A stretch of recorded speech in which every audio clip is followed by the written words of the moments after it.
কলেজৰ জৰিয়তে কেইবা হাজাৰ ল'ৰা ছোৱালীক মানুহ বনোৱাৰ ফেক্টৰী ৰূপে গঢ় দিছে। ৰকিবুল হুছেইনক সুধিব যে আপুনি কিমানজনক দিছে। শ্ৰদ্ধাৰ ৰাইজ, মই আৰু এটা কথা কম, বদৰুদ্দিন আজমল চাহেব আমাৰ নেতা। ভালকে শুনিব, বদৰুদ্দিন আজমল চাহেব আমাৰ নেতা।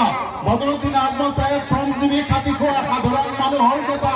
বদৰুদ্দিন আজমল চাহেব শ্ৰমজীৱী খাটি খোৱা সাধাৰণ মানুহ মহিলাৰ নেতা। বদৰুদ্দিন আজমল চাহেব কৃষকৰ নেতা। বদৰুদ্দিন আজমল চাহেব চৰত বসবাস কৰা নেতা।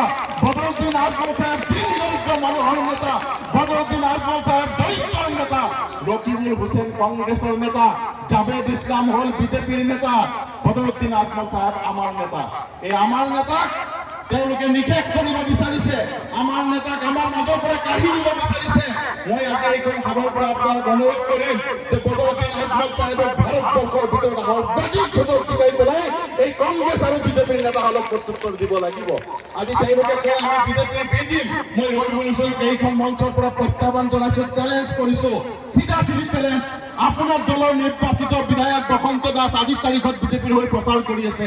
আপোনাৰ দলৰ টিকেটত নিৰ্বাচিত কমলাক্ষদেৱ প্ৰকাশে আজিও কংগ্ৰেছৰ বিধায়ক বিজেপিৰ হৈ প্ৰচাৰ কৰি আছে।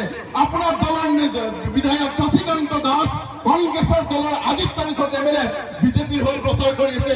সাহস আছে যদি মোৰ বক্তব্য খণ্ডন কৰক, মোৰ চেলেঞ্জ গ্ৰহণ কৰক। বিজেপিৰ বি টিম আপোনালোক আমি নহয়। মৌলানা বদৰুদ্দিন আজমল চাহেব শ্ৰমজীৱী খাটি খোৱা মানুহৰ কাৰণে কাম কৰে আৰু আগত সময়তো কাম কৰিব।